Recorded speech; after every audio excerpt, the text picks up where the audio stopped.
So our format this evening is, I ask people to talk for about 10 minutes, and then we'll do 5 minutes of questions, because there's 4 of us. And, you know, we can be a little flexible with that, but I don't want things to get too much out of control. And I think I'll ask Brian to go first. Brian and I have been running a little, Larry called it a pop-up bonsai show in Fort Collins. At the gardens at Spring Creek. They've been super nice up there and do a one-day show. Yep. And they dramatically increase their attendance on the days where they do that. Definitely. So I'm Brian. Thanks for having me. I'll let you go for about 10 minutes and we'll work our way through. I've brought some trees that I've kind of been working on over time that I'll bring out. A little Kingsville that I cut back hard this year, so now I'm just not touching it at all, as you can see, letting it be. Little larch that I've been working on for a few years, and a little Japanese maple. Yeah, Brian has some really cool small trees if you haven't noticed yet. And a larch that I've been working on. So as far as my journey into bonsai, I've been doing it since the late 90s, probably 98 is when I started. I went to Como Park Zoo in Minnesota. And that was my first time seeing real trees. Of course, I am a fanatic of the Karate Kid movies and picked up a juniper when I was a child, brought it back to Minnesota, had it inside over the winter time. It died.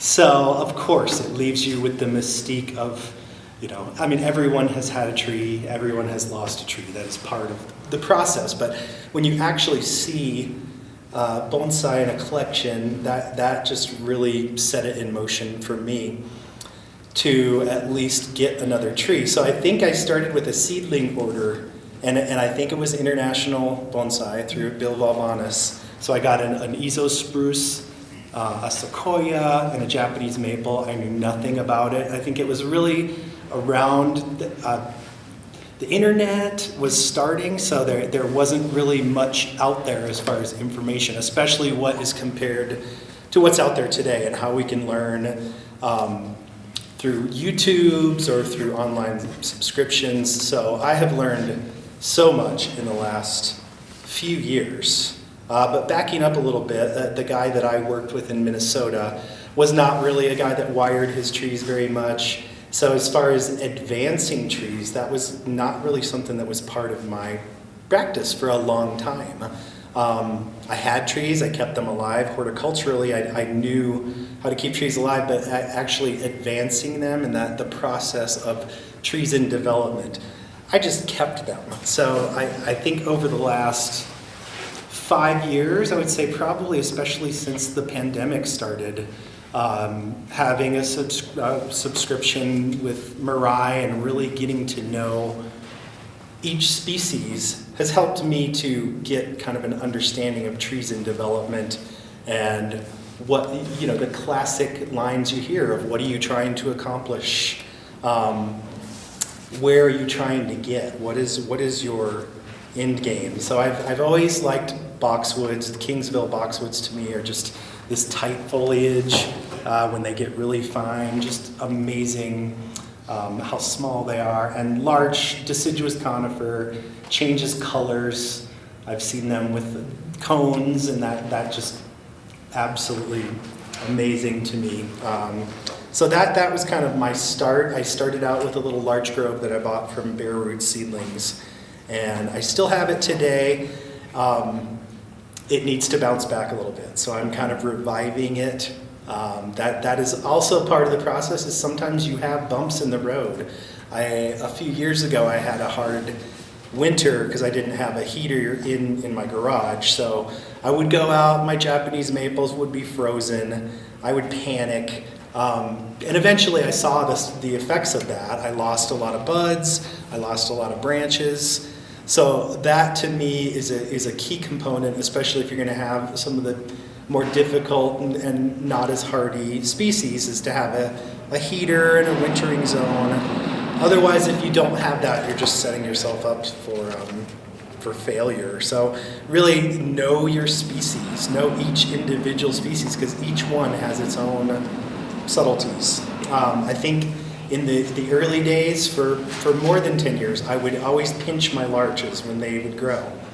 But we all know that you really have to let trees grow to help strengthen the root systems and let that growth harden off. So when you prune back to a bud, it's in that energy positive state and will continue to produce another flush of growth. And I think larches can produce 3 flushes of growth in one season, and every flush has a finer branch. So essentially you can squeeze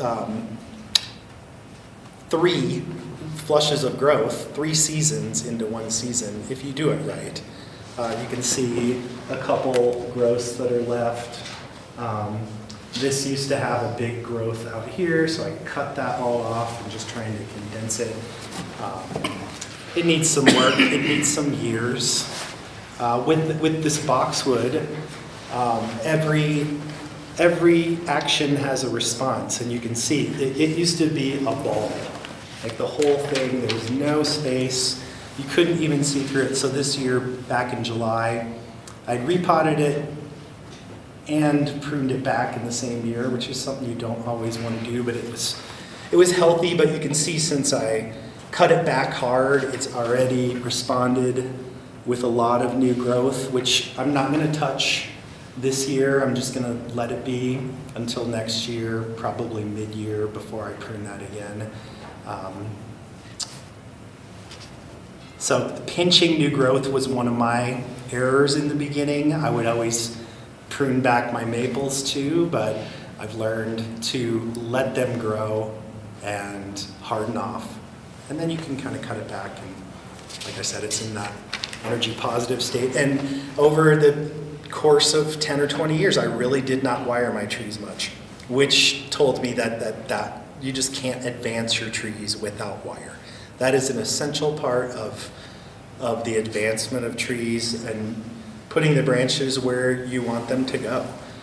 Although I have to say, I've seen a lot of your tiny trees, and you do really well with these tiny trees without wire. With that much wire. I think that this one could look older with some of the branches going down. So next year I'll probably put some wire on this larch. It's probably close to 10 years old. Got it as a seedling. I acquired a lot of my larches from an Oregon nursery, and I think you could get bare root seedlings for maybe $3 a piece. So 100 for $35, which is a pretty good deal if you're like trying to make a grove. So I found that that's a pretty good way to get larch seedlings. Some of the other kind of mistakes that I've made, I would say, pruning at the wrong time. I had a Hinoki cypress that was amazing with a trunk like this, amazing taper. It would have been a world-class tree. I didn't really know the subtleties to that species, and I trimmed off about 40% of the foliage in the winter, and it died. It died the next year. It just lost everything, and it was because I impacted that winter resiliency by opening up so many wounds. So never, ever touch a conifer in the winter. That is something that you just really don't want to do. So again, it's about hitting it at the right time of year. Larches are hardy, but very susceptible to damage if you were to touch the roots outside of the spring. So that there is just a certain timing for everything, and knowing that timing is just so important. And I would always want to make a tree to shape, but when trees are in development, you have to let them grow. You have to let them be trees sometimes. So I would say the most important things I've learned over the last few years, what are you trying to accomplish with your tree? And always keeping that in mind. Of course, that balance of water and oxygen and letting your trees dry out. I would naturally water my trees once per day, which is, your trees don't always need water every day, depending on the weather, and it depends is the classic answer that we have. How often do you water your trees? How often do you do this? Well, it really depends. And another thing that I've learned a lot recently is I wouldn't prune my deciduous trees in the fall. That is definitely a key time for working deciduous trees. And wiring, even though it's harder to wire when you have leaves on, that window before the leaves fall off, the branches are most flexible.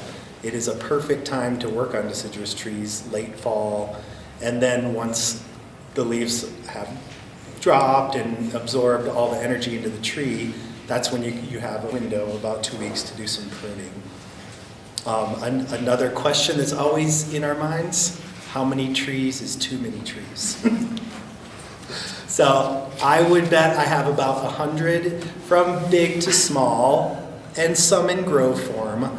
But I question whether or not I'm able to dedicate enough time to these 100 trees to actually keep them developing to where I want them to be. And I would say I would never really fertilize as much as I should too, which is a huge component of getting your tree healthy so it can survive the winter and have a healthy year next year. So I've been working on more and more fertilizing my trees and trying to get them as healthy as they can be. Some questions from Questions? I do. Yeah. First of all, how do you keep boxwoods alive? I have horrible luck with boxwoods. So this is probably 15 to 20, this is probably 30 to 35. I have another one that is 50 to 60, so a very old boxwood that I acquired. I kept it on my front porch. It lost a huge branch. So I decided last year to keep them in my heated garage. So it holds about 33 to 38, so I keep it in that window, and they did great there. So as far, are you talking about wintering, or are you talking about? Wintering was, so I have an issue where if a boxwood is in the nursery pot, it's fantastic. And then when it comes time to repot it or work it, they get extremely ugly. And I think boxwoods you want to repot midsummer. They're not really your typical repot in the spring. So you want to do a lot of that work in July where it's hot, they're pushing growth. So yeah, in my experience, it's different. It's not that spring repot. You want to do it kind of not midsummer, but summertime. That's when I repotted this one, and it responded well. It seems to be doing fine. I used a mix of akadama, lava, just the standard mix. And you said you didn't have a heated garage for a while? And I have kept them inside before. I have kept boxwoods just in the house with a little fluorescent light above it, and it survived fine. But I think they don't mind the cold. Yeah. Boxwoods can live outside to a certain point. I was so nervous leaving this 60-year-old boxwood out in my garage, but it did fine last year. So this year I'm going to put all my boxwoods in the garage. And just I think if they froze solid, you might have a problem. But as long as you keep it above freezing, mine seem to be fine. And the wame trees, so I'm also obsessed with wame trees. Do you bury yours when you're not shutting them off? How do you manage your moisture? I generally just leave them on a tray with some rocks, so there's some moisture, but they're not sitting in water. But not always. I just look at them every day and see if they need water or not. But yeah, in general, they take. I don't water them more than one time per day. Usually it's once per day. And I don't keep them in full sun. They're in like semi-shade, so they might get sun in the morning and then shade. But larches seem to like some shade. But yeah, you'll have to come up and see the leaves on this Kotohime. Some of the leaves are just so small. But yeah, I've seen that before, the burying technique, and I think that works to have it in a bed of sand. And sometimes the roots escape out the bottom, and it kind of helps to keep the tree.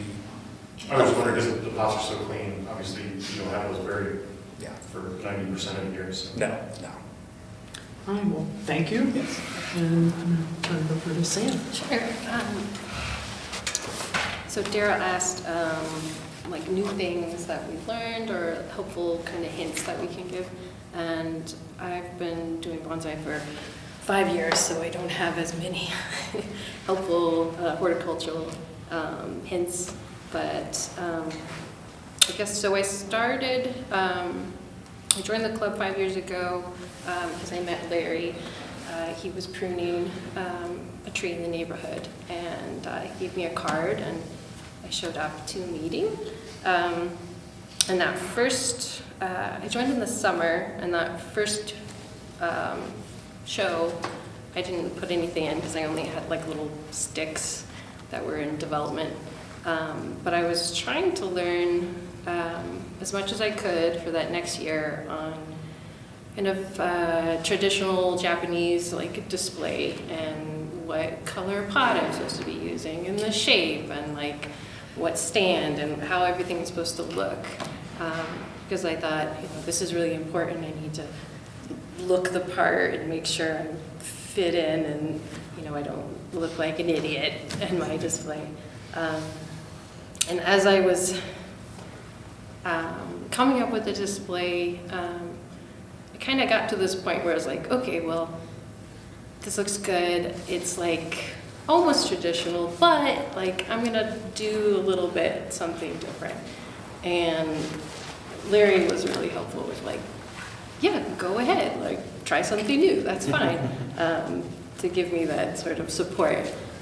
So since then, I've always tried to take like traditional display and kind of put a spin on it, so it's sort of my own thing. So I think for the new people out there who want to display a tree but are kind of intimidated about learning all the rules, I think instead of focusing on traditional Japanese display and all of the rules that follow, focus more on sort of like principles of design. So like movement, emphasis, balance, alignment, contrast, repetition, proportion, and white space. So these are all fundamental ideas across all visual design and visual arts. So painting or sculpture, ikebana, bonsai, they all share the same ideas of sort of like, this is how you look at art. This is how your eyes and your brain works. So if you follow those principles, whatever you come up with is going to look pleasing to the eye. And if you're focused on that, then you can learn all of the traditional rules. Because it's nice to know like what it's supposed to look like, and then know what rules you can break.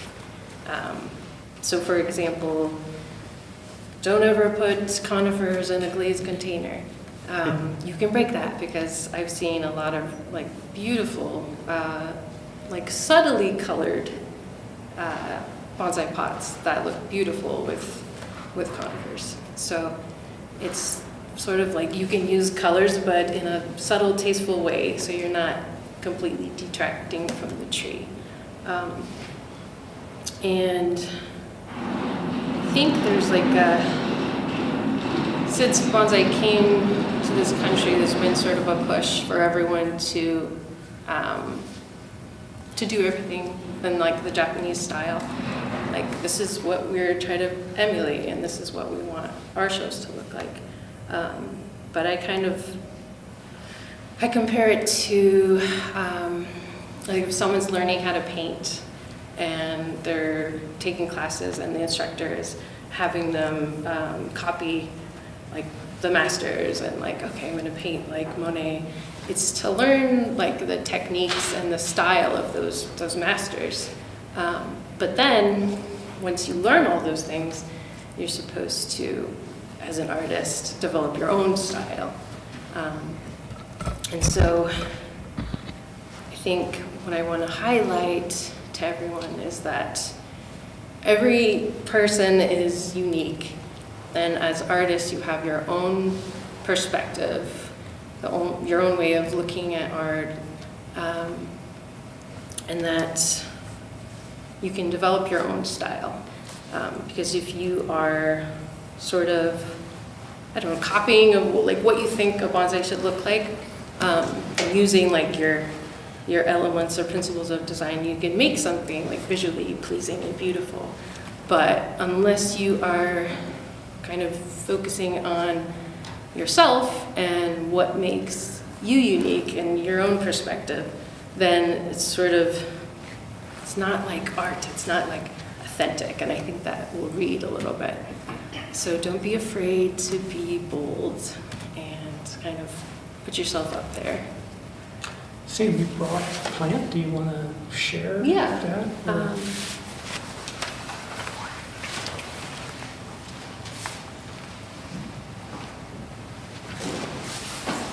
The social worker in me says, don't judge yourself. That's hard. The crushing self-doubt.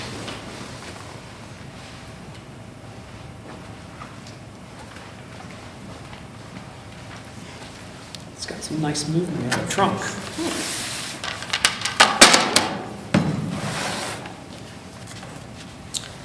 So I'll give a little history on this. What was this?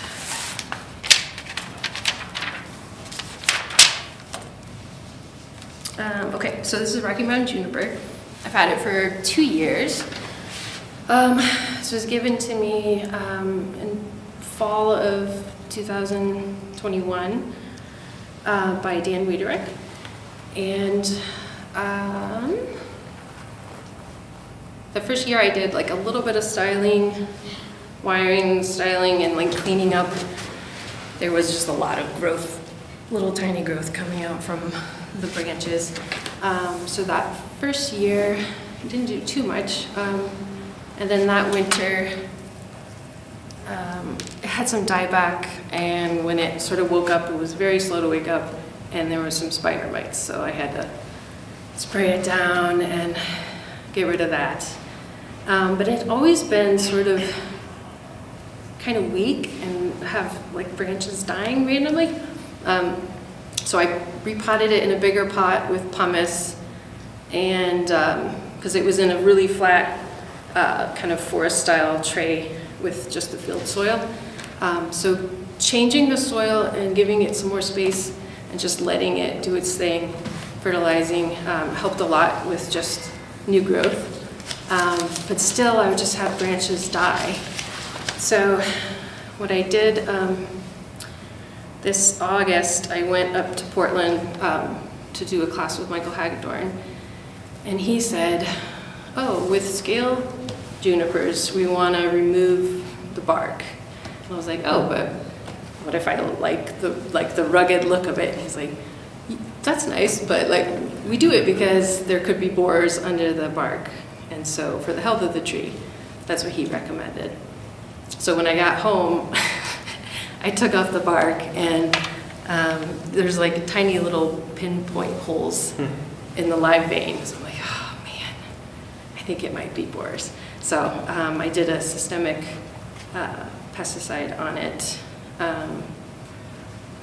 We'll see. He said that Safari is a good spray to use for borers. It's very expensive, so we might see if someone else has some and I can just borrow a little bit. Does anyone know if something like a imidacloprid would work on borers? You think it so. would? Because then you just have to water it and it goes. Safari is also systemic. You put it in as a powder. I see.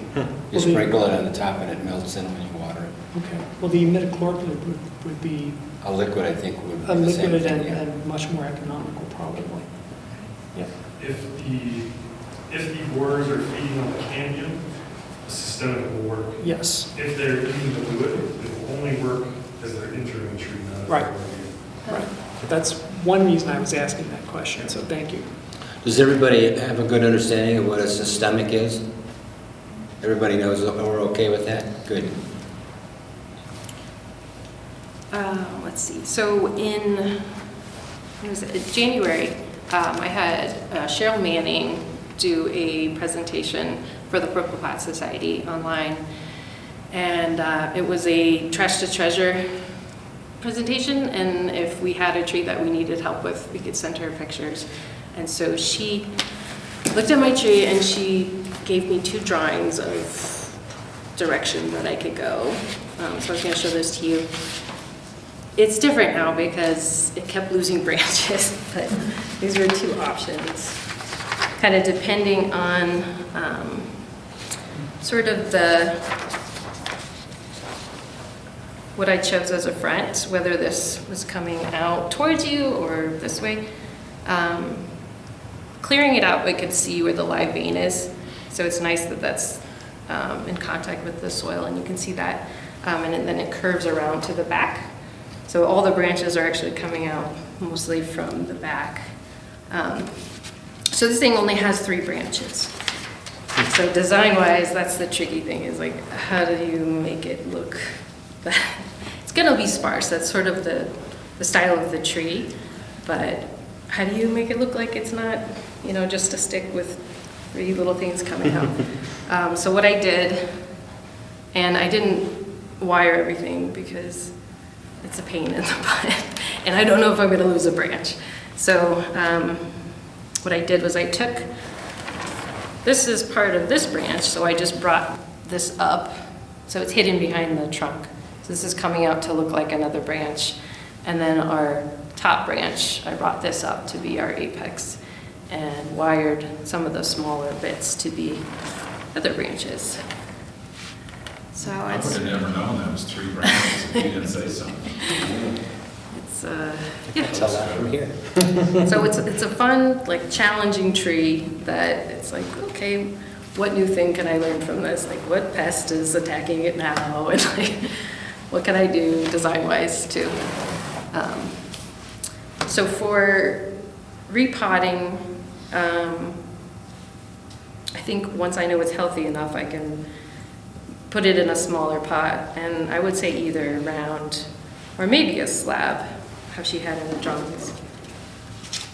Do you guys have a preference design-wise? I kind of took her ideas and then kind of did my own thing.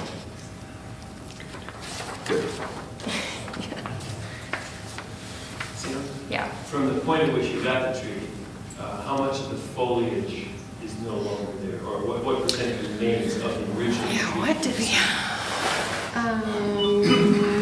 this used to be a branch, this, some of this at the top. Yeah, so maybe I lost like 3 branches. Which might constitute 7% of the tree. Like I mean, so half of the tree, because there was like 6 branches and now there's 3. So Yeah. half, so you've got half. Yeah. I had another thing to share. Just notes from the show on like design tips, things that I noticed that I think would be helpful for other people. So, let's see. So all bonsai have sort of a flow to them. Either it's this way or it's this way. It kind of depends on sort of maybe your main branch, or maybe the movement of the trunk, or maybe where your apex is located. What do you guys think? Which direction is this tree going? To the right, you mean? This way? Just because the apex finishes up off to the right. And that kind of echoes that first curve. Mm-hmm. And we have this branch down here that might be the main one. Okay, so if our tree is moving this way, what side do we want to put our accent? Right, with the flow of the tree. And then, when we place our accent, we don't want it to be on the same line as your tree. You want it to be slightly forward from that main line. And then we also want to, if we have space on our table, to kind of use that space and take your tree and sort of kind of come up with an angle where that accent is going to look the best. And then the accent plants that we use make a huge difference in the display. You want to make sure you're not digging up plants the day before and just throwing them in the pot, because then they look very wilty and floppy. And you want to use plants that would be in the same habitat as your tree. I noticed some accent plants that weren't from the same country, like hemisphere, as the bonsai. So try to do like natives that would be growing with them. And then I also noticed that some of that principles of design is like visual weight of a tree. And that could be looking at the foliage, the weight of the foliage, or the massive trunk. So you want to achieve a balance within your display. So I've seen a couple years where we've had these massive trees, and then you'd have this tiny, tiny little accent, or a huge tree on like a stand that had like extremely delicate legs. And when someone's looking at that, they'll say, oh God, that tree is gonna crush the stand, or it's gonna like fall off and crush the accent.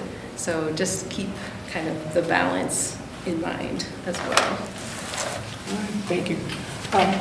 I just thought I might throw out one comment. Something was said about bonsai as it's practiced in Japan.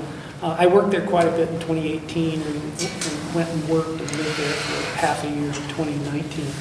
And there is definitely local bonsai in Japan. Sure, you can go to Kokufu and you can go to Taikon 10 and you'll see trees that sell for $150,000 or $500,000. But there are little clubs, and they're a lot like us. They have a very different way of thinking about bonsai than the big business bonsai in Japan. They're definitely local bonsai in Japan. That's interesting. Larry. Can I start? Yeah. First of all, Darrell, thank you for doing this. This is a really good idea. I want to comment on a couple things that I've heard, and then I would like to talk about challenges that I've had. I started working here in 2012, building a collection that had one tree the very first day I started. Now we, just this summer, went over 100.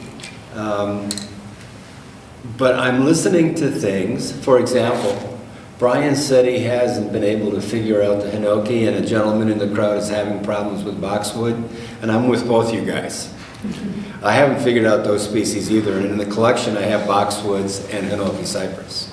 I scratch my head and try to figure them out all the time, but we have a volunteer group, and we have people here in the crowd that have probably had success with that.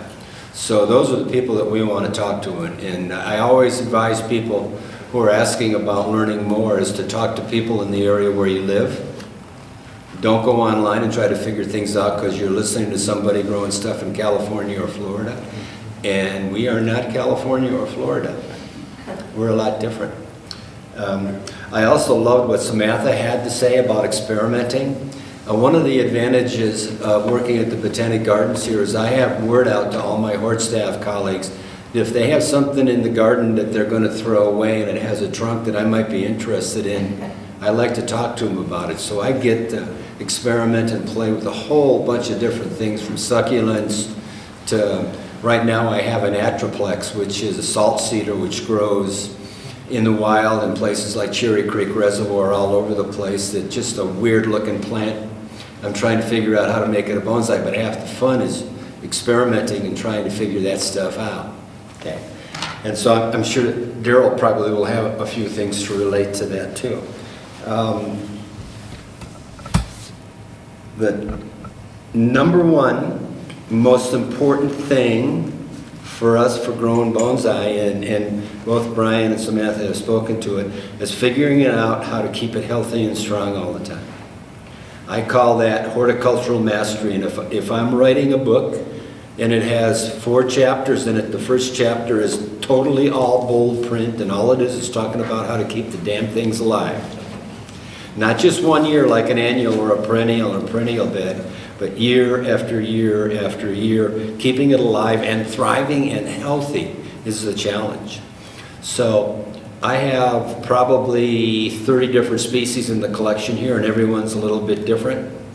And I have found that in my bonsai pavilion where I work, I have lots of microclimates. Most of us that grow things for a while in our backyard figure out that we also have microclimates, and some things do better than others in different microclimates. For example, I have trident maples that have never seen the full sun this summer, and they are rewarding me now with a spectacular fall color show.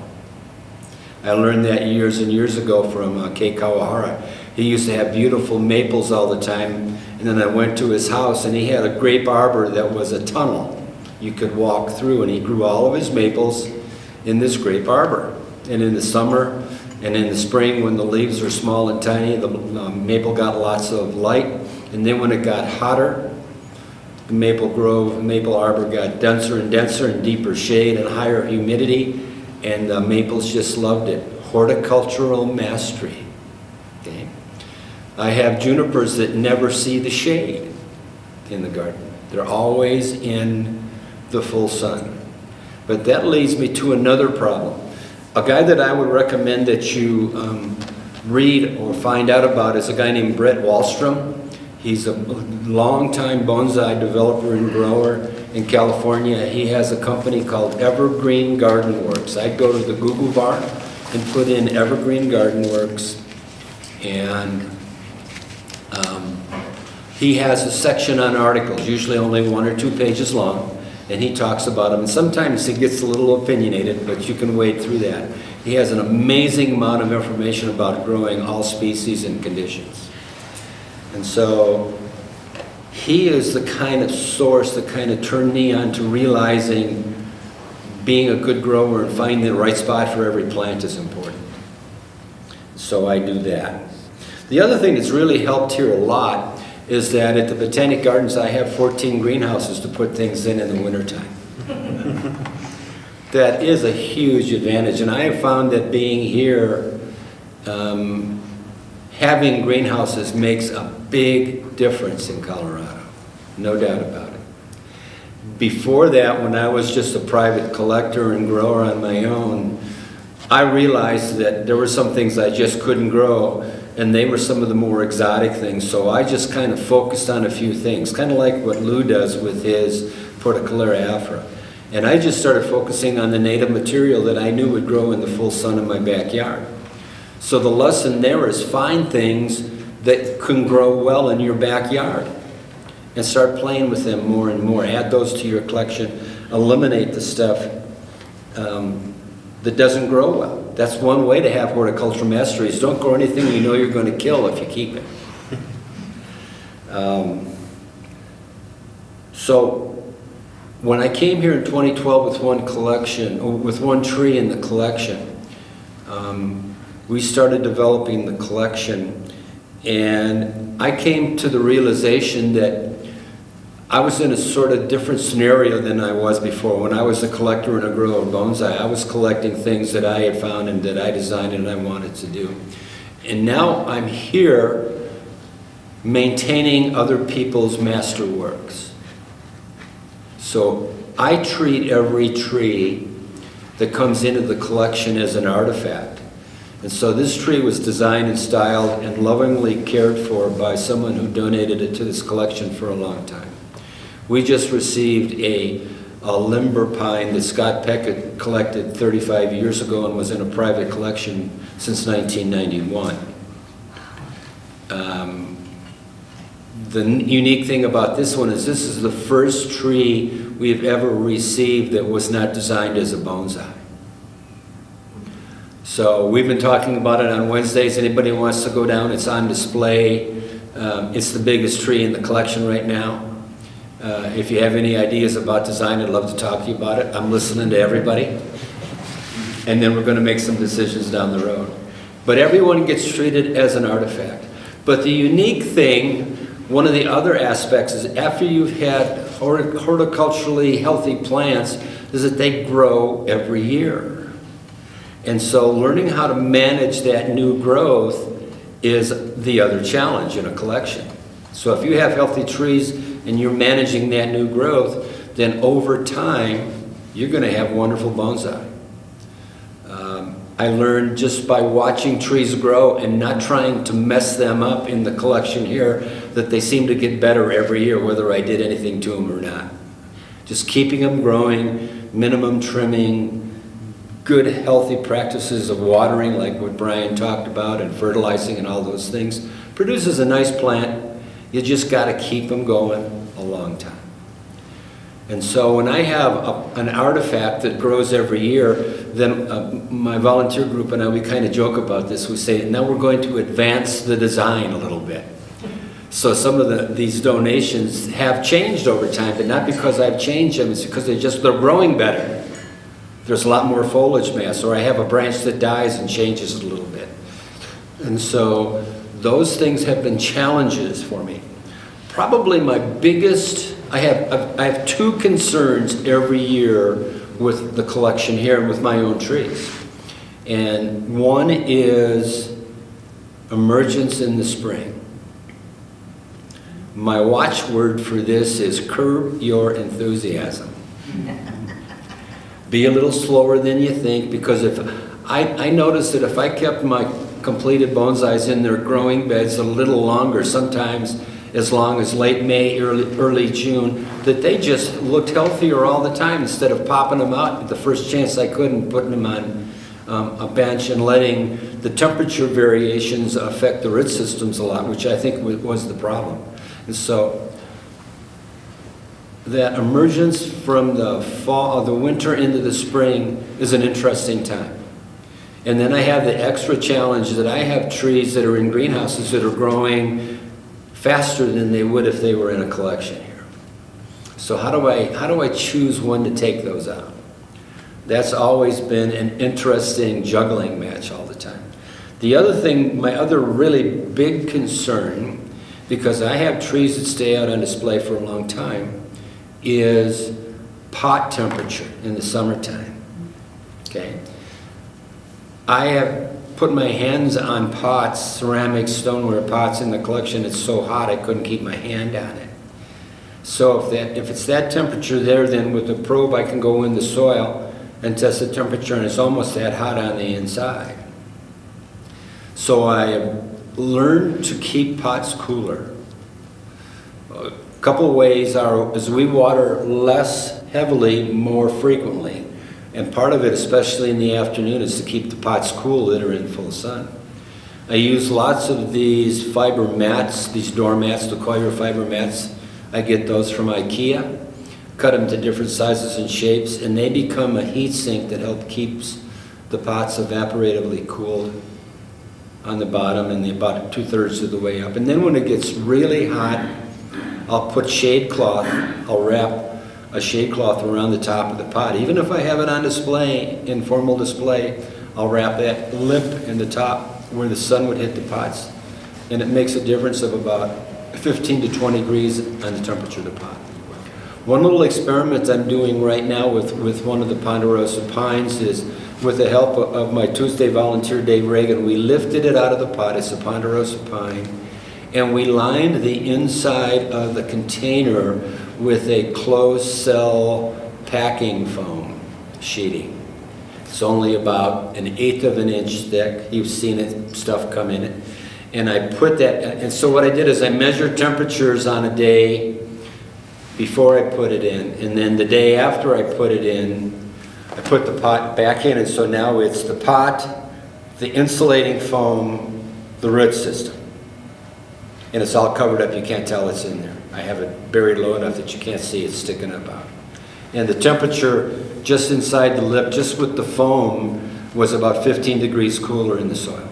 And so I'm gambling on that kind of temperature moderation to keep my plants healthy. And so far I've been lucky enough to do that. I don't think I've lost anything that way. Okay. Back to one of the earliest things that Brian said is my workstation is behind the fence, and I call it my covert listening station. Because I sit there and listen to people walk by talking about bonsai. It's fascinating, some of the things you hear. People think they know what they're talking about with bonsai. I have to pinch my lips sometimes so I don't start laughing. But the most common thing I hear from everybody all the time is what Brian said. I had one of those once and it died. Number one thing, over and over again. Okay.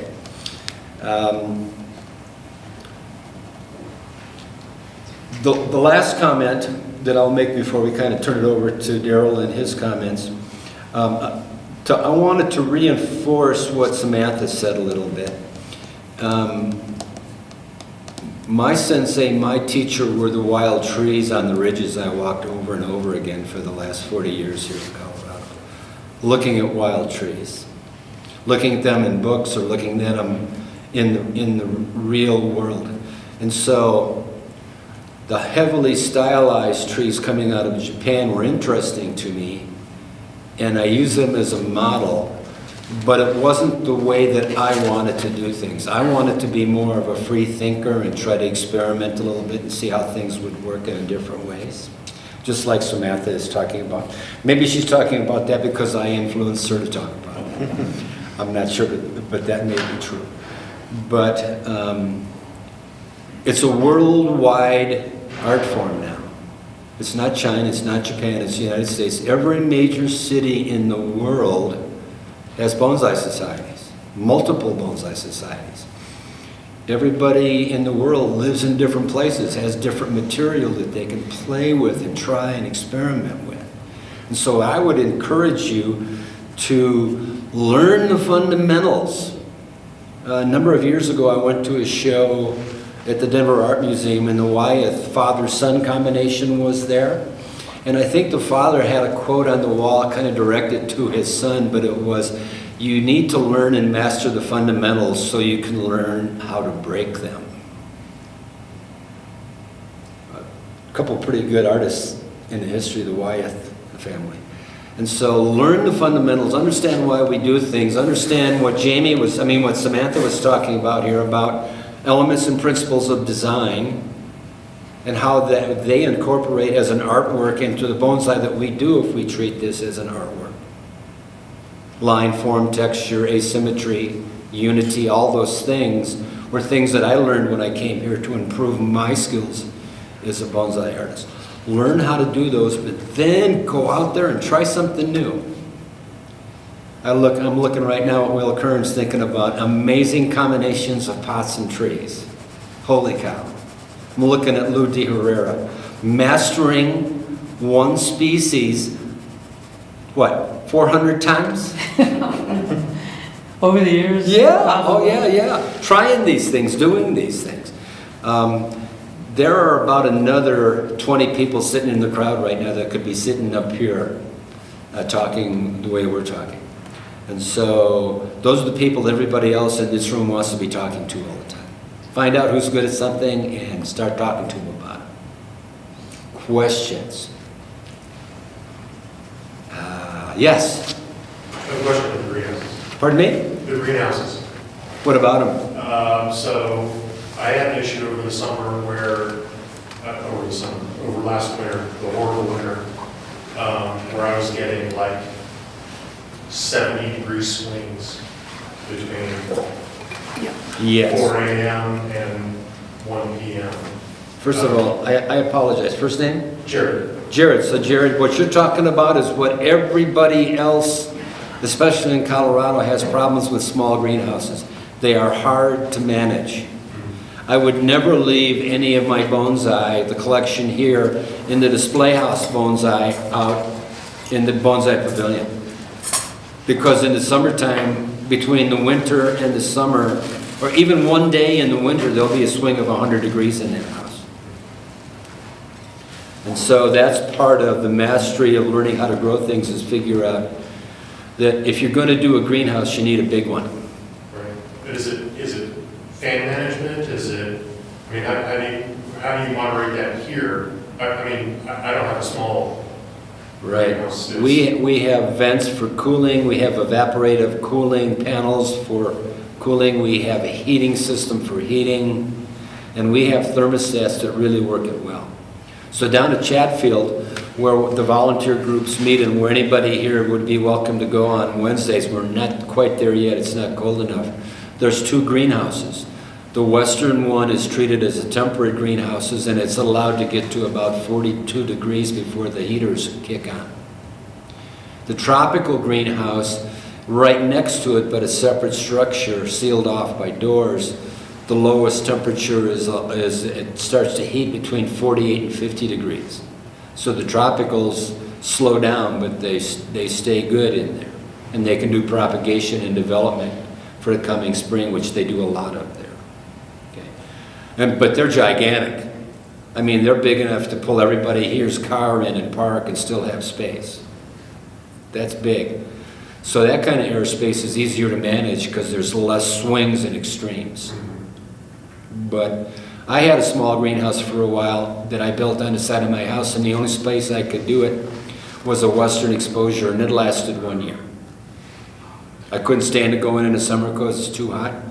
And in the winter, the ranges of temperature were so great that it was either frozen solid or baking in the middle of the winter. So that's kind of the negative.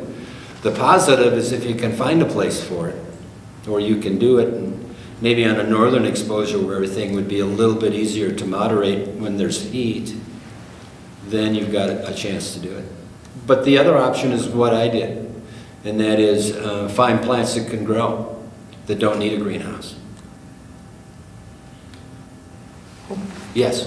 What was the name of that person that you recommended? Brett Wallstrom is his name. Brett Wallstrom. Brett Wallstrom is the guy, but the easiest way to find it is to Google Evergreen Garden Works on the Google bar.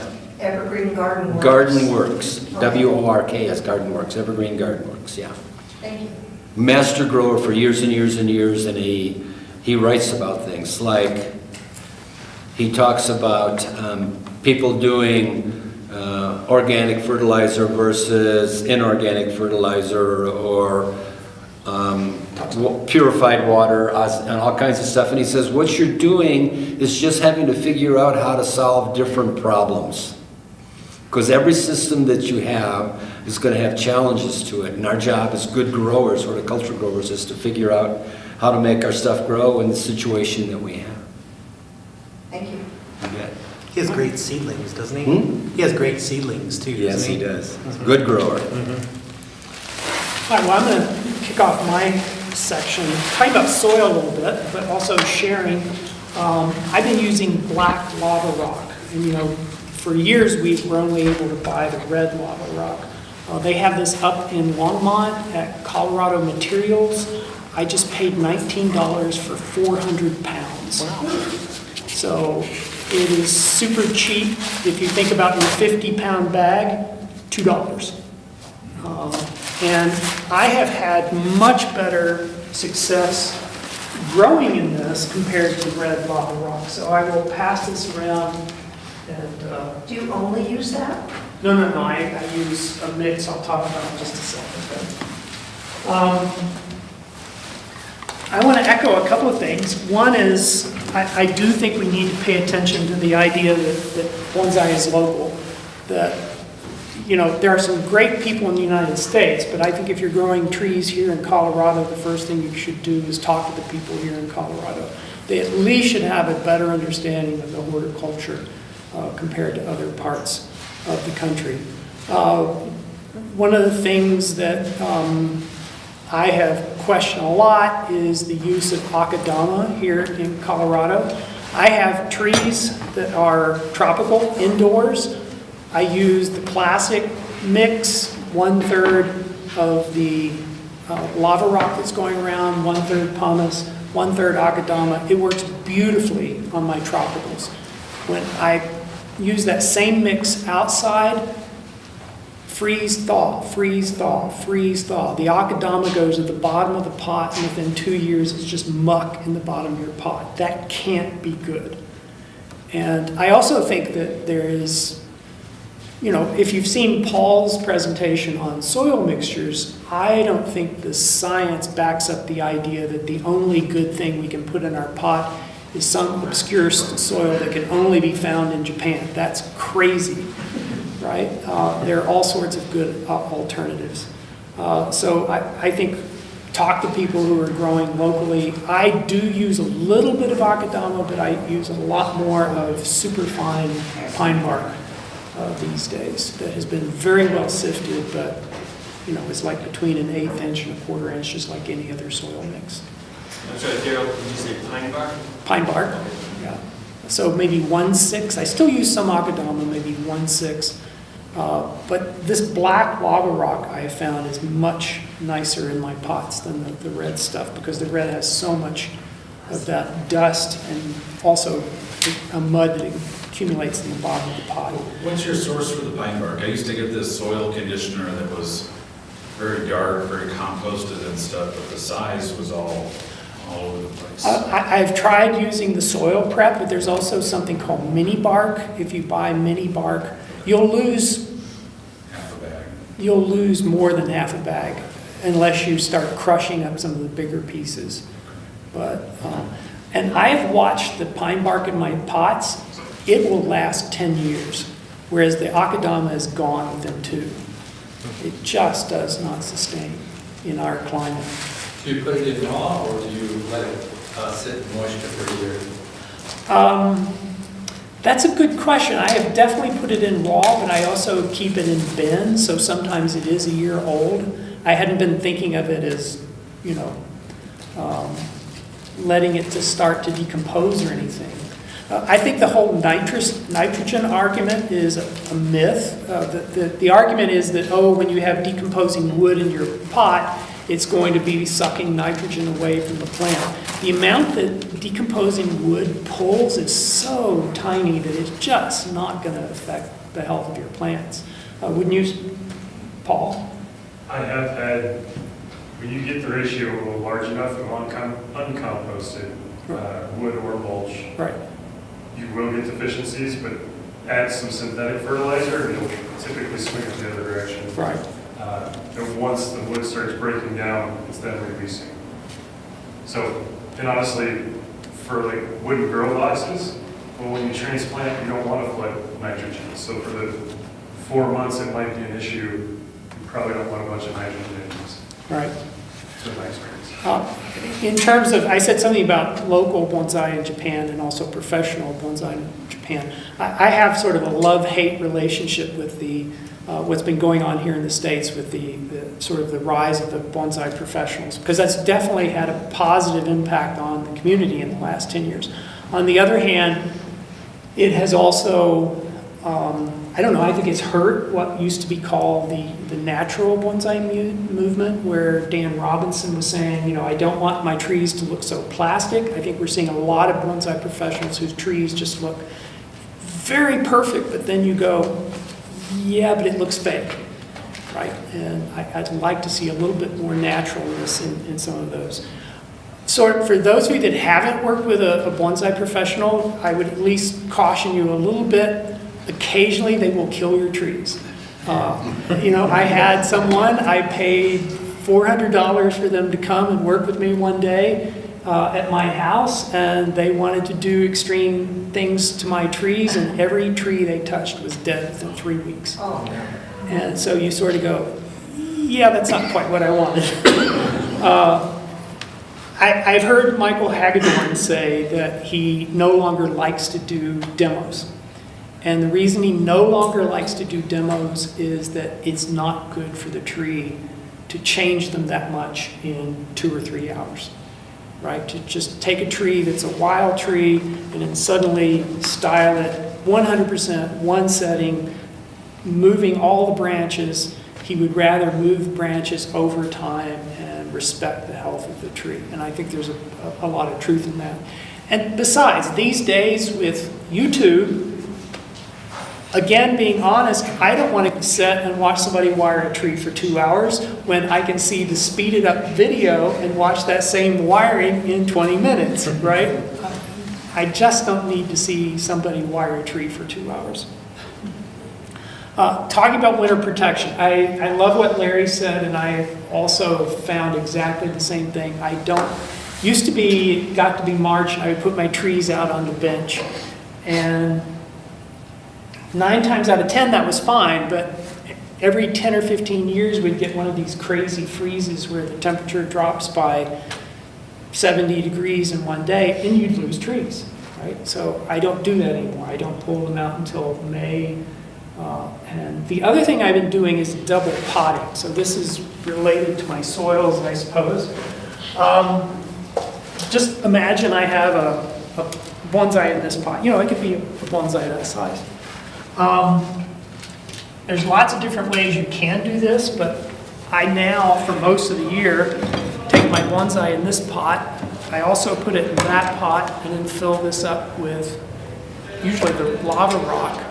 And it's going to do at least 2 things. One is I get much more thermal mass here, right? The change in temperature is going to slow down. This is not going to get as hot as Larry was talking about because it's now embedded in this. And if I use white lava rock, I also get the advantage of I get reflective properties, and I'm also not heating up my pot.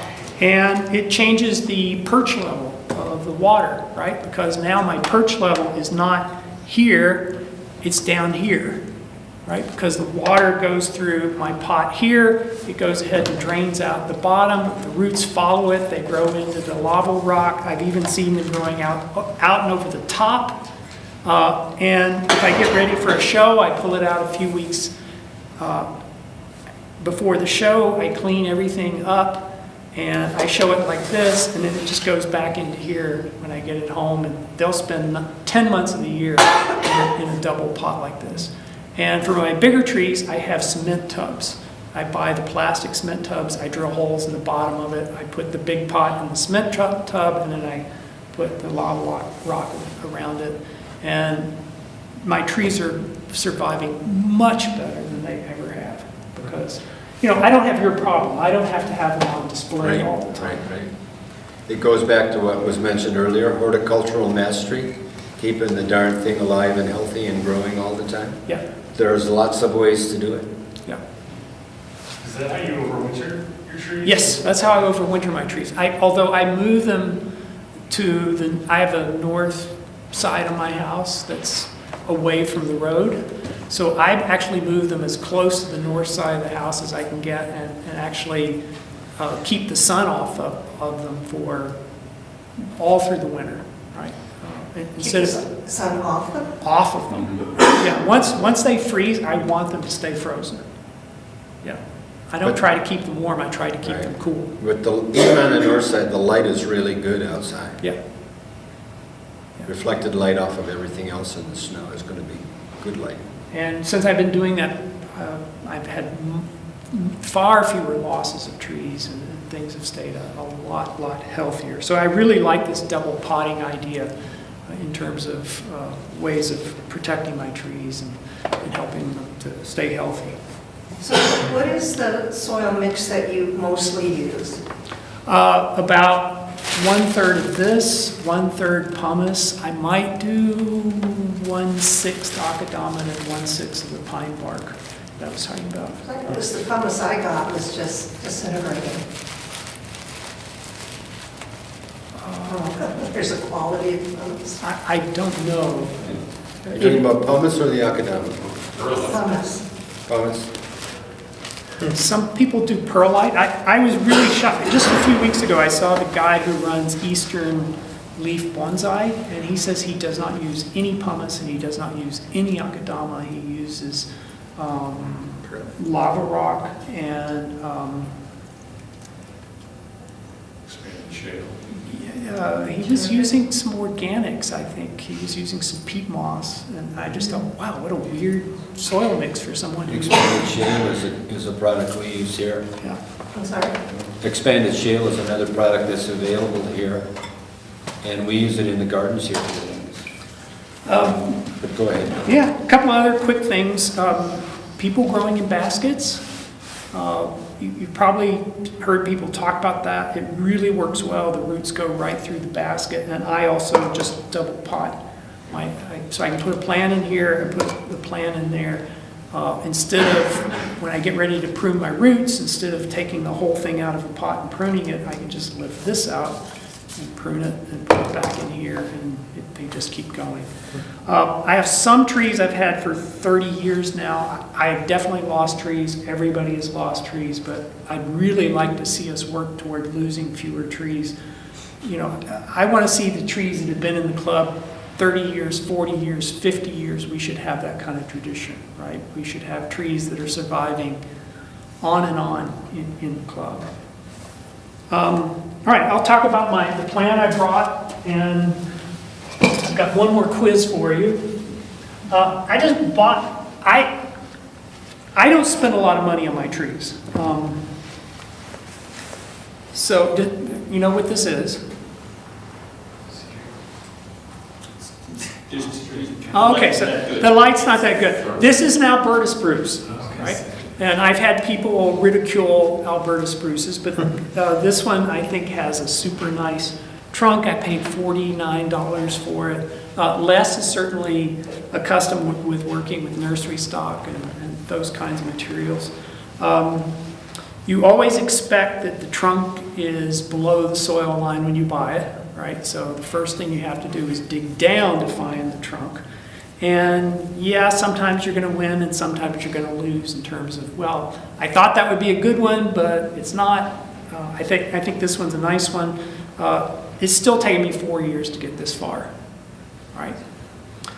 One of the nicest things anyone ever said to me, though, was I have one of these I've been growing for 31 years.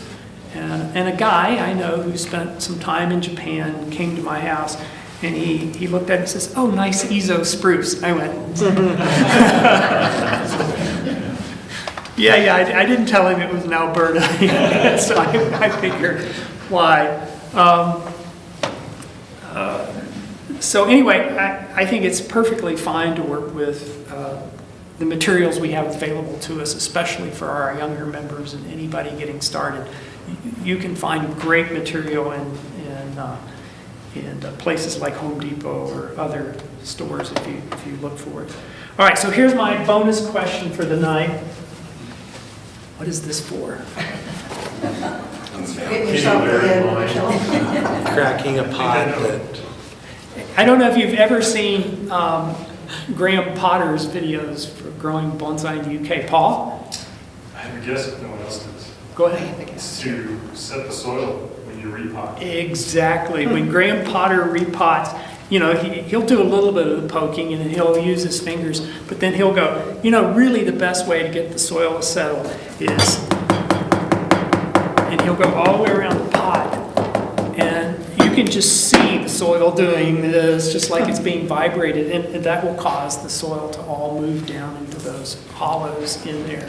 And it's a different take on the notion of that you've got to sit here with a chopstick and try to find all those hollow spots. You can just... It should be noted that this is a rubber mallet. This is a rubber mallet? This is a rubber mallet? All right, and the last thing, and then we'll open it up for general questions, is this is something I got from Kathy Shaner, which is, this is oxygen tubing around my wire, right? Great way to tie in your roots, great way to tie in your grafts. If you're going to pull down a branch with using a guide wire, putting the tubing around the wire will protect your branches, will protect your roots, will protect all sorts of things, and we can pass this around too. It even comes in green sometimes. Okay. I found the clear stuff. If you go to an auto parts store, they call it vacuum line and it's black, and it works well too. Yeah. Refrigerator, Ice maker, water line. There you go. Tropical fish store. I like the clear stuff. So anyway, I think we should be having more of these kinds of discussions because I think they emphasize the localness of what we do and what we have to share that, is unique to Colorado. So last round for questions? Yeah. Yeah. You mentioned it briefly, but passed over. Why do you prefer, or what are the advantages of the black lava rock as opposed to the red? What do you think? My experience is my plants react to it more like the pumice in the mix. The red lava rock, I don't know if you've ever, when you repot after you've used red lava rock, or if you just store your red lava rock, when you pull it out, there'll always be this sort of red sludge in the bottom of the pot. And you do not get that with the black stuff. It just doesn't have this dust. So physically, it's a different structure. You don't get as much dust, and that dust in the red lava rock, I have not been able to get rid of it. Like I have set it in a tub and watered it for a year thinking, surely it's washed away, and it doesn't. It just seems to persist. I haven't seen that with the black stuff that's coming from Longmont. Is it lighter in weight, you think? I don't know. Can I mention something to people about lava rock? I learned that much of the landscape lava rock has a coating to provide that color. Because you can get lava rock for your landscaping in several different colors. A lot of it is dye. So the stuff that they have at the tropical fish stores they don't have that dye in there, because obviously they want the fish to be healthy. So that's lava rock without the dye. So just be careful wherever you buy it, that it's not dye. Well, there was some discussion last spring as well. Michael Hagedorn mentioned this, and also Pacific Rim Collection. Right. Boron, I think, wasn't it? Boron, which is a toxin. That some of the red lava rock has boron in it, and that it's toxic to your roots. So, that's one other reason to think about. Maybe one source is good, maybe another source isn't good, but I haven't heard that with any of the black lava rock. Are there any species of trees that you actually add regular soil, like garden soil, to your bonsai mix? No, I don't. There are people who will use some peat moss, which would be one organic thing that you might see in a soil mix, but bark. But if anything, people tend to use more akadama if they are working with deciduous trees, at least on the coast. Again, I would have some reservations here in Colorado. Paul? Follow-up that relates, are you screening your soils to remove the fines? Me? Yes. Oh, yeah, absolutely. It's just hard to get rid of it with that.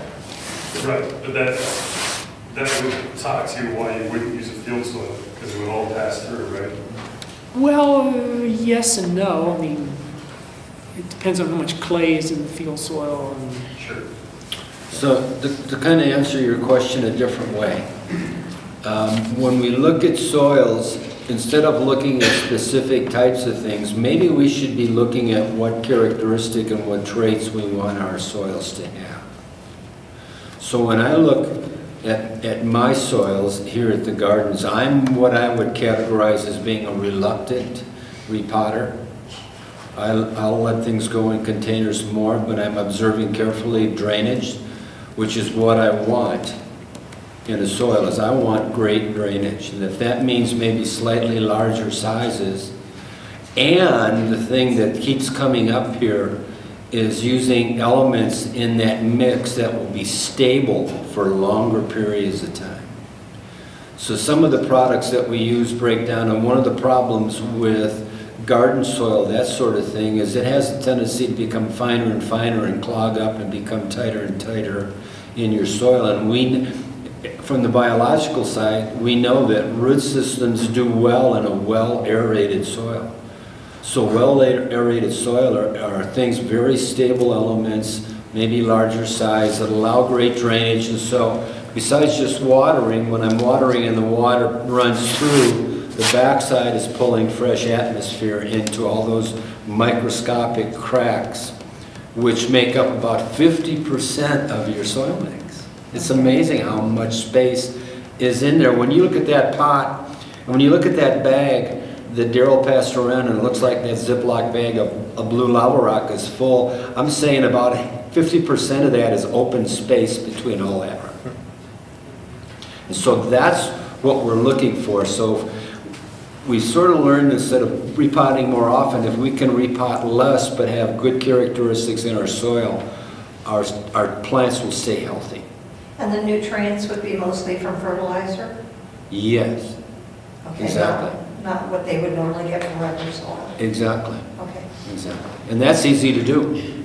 Modern agriculture, it's really easy to do that. Whether you're a person who prefers organics or inorganics, the plant doesn't care. The plant wants the elemental nitrogen, potassium, phosphorus, and all the microelements, and it doesn't care where they're coming from. Okay. Thank you. You bet. There's some people that say that you know you got your soil mix right when you can't overwater. It's impossible to overwater. You know, I'm watering a lot with 100 plants in the garden, and so when the water hits it, I'm trying to see what it's doing on the surface of the soil. If it's staying there very long, it goes on my list for repotting in the spring, or if it's tropical in the middle of the summer. So that's how I note those things. But if it's going straight through, and I look at the condition of the plant, and I'm happy with the way the plant is growing every year. If it's a plant that grows all the time, like a juniper, it continues to grow all the time, great. If it's a conifer like a blue spruce that has only one flush year, but I get a good healthy flush, and then this time of the year, my bud set is looking real good, then my horticulture, I'm happy with what's happening.